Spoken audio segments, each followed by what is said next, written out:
Hey there. This is Daniel's voice. I have to say whatever GermanDude tells me to. Not that I have my own opinion, but I love GermanDude. If you do too, please don't forget to like this video and subscribe. What is something that your generation did that no younger generation will ever get to experience? Listening to your sister talking to her crush on the phone with the other wired phone, and periodically pressing the buttons on the phone to mess with them. This reminded me of this one time my parents wouldn't stop fighting. Brother and I huddled in the room sad and crying. Think I was 7. Brother called his best friend and asked him to prank call our house over and over again. Both my parents soon diverted their anger towards the mysterious prank caller and the fighting stopped. Play video games without being able to Google what to do next. Edit. I'm watching my kid play Mario 3 and Zelda, saving after everything and finding all the items, can't tell if I'm mad or jealous. I remember calling the Nintendo helpline and paying something like $2.99 a minute for tips on how to beat the boss in Ninja Gaiden. It was either that or save up my allowance so that I could buy a $30 strategy guide from Toys R Us. Downloading stuff for an hour then getting cut off at 99% because some idiot decided to pick up the phone.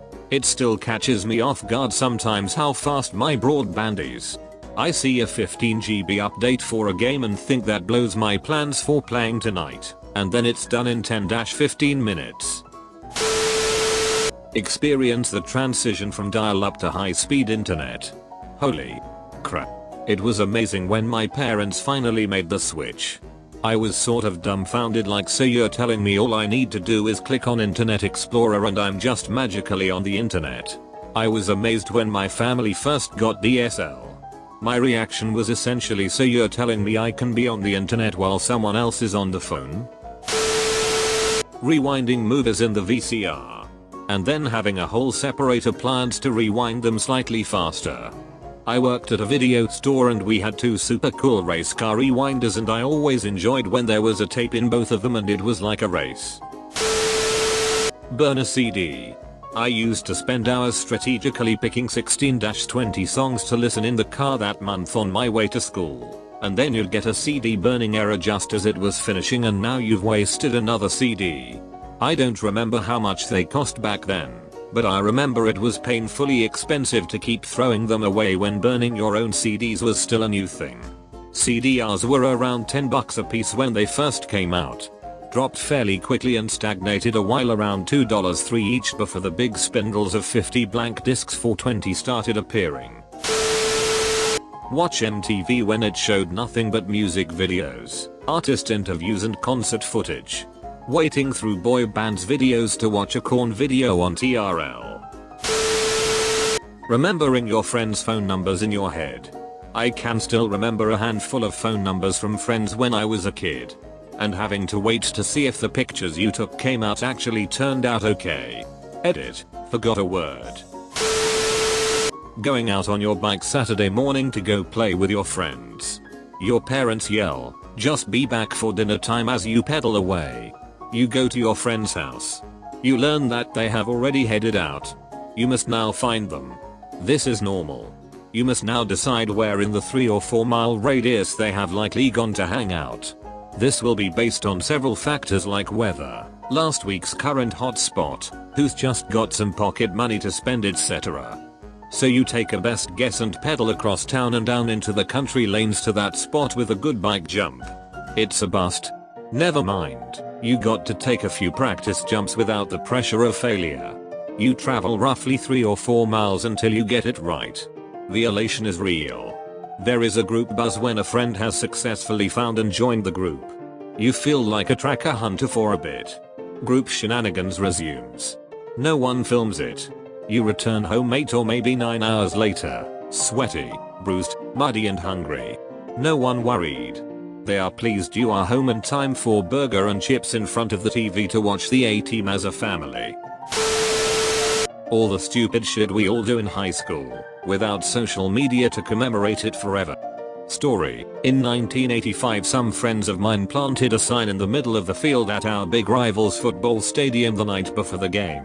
Undoubtedly something super clever like "Klein sucks," They only got caught because they took a photo.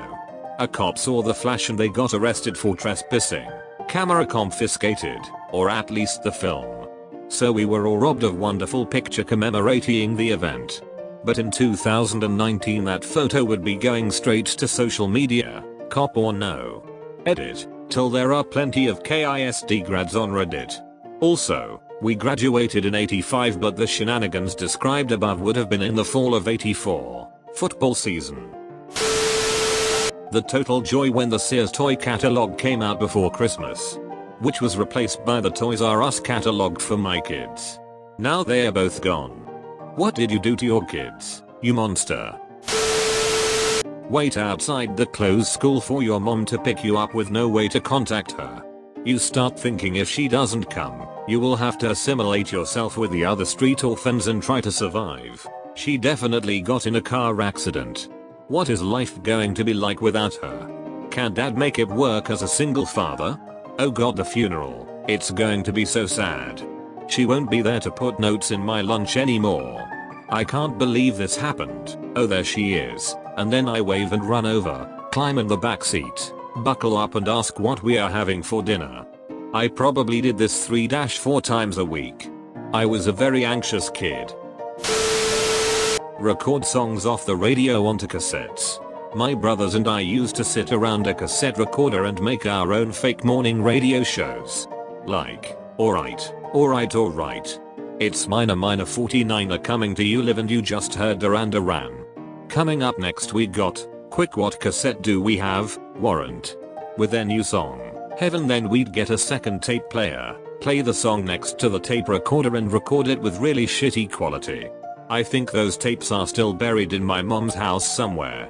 One of these days, I should upload them onto SoundCloud for shits and giggles. Call a parent collect just to hurry up and say what you needed when prompted to leave your name. You have a collect call from hey mom pick me up from the mall. Call from we had Abba by it's a boy. Roller skating as a mainstream activity. Large, dimly lit rink with smoke machines, lights, and a disco ball. Refreshments sold, including food, soft drinks, and even beer for the adults. An arcade section. Tons of people there, loud 80s synth pop, and everything was decorated in earth tones. My daughter just had a roller skating party. It's definitely not as popular as it was, but they're still around. One of her friends had a laser tag party. That was fucking awesome.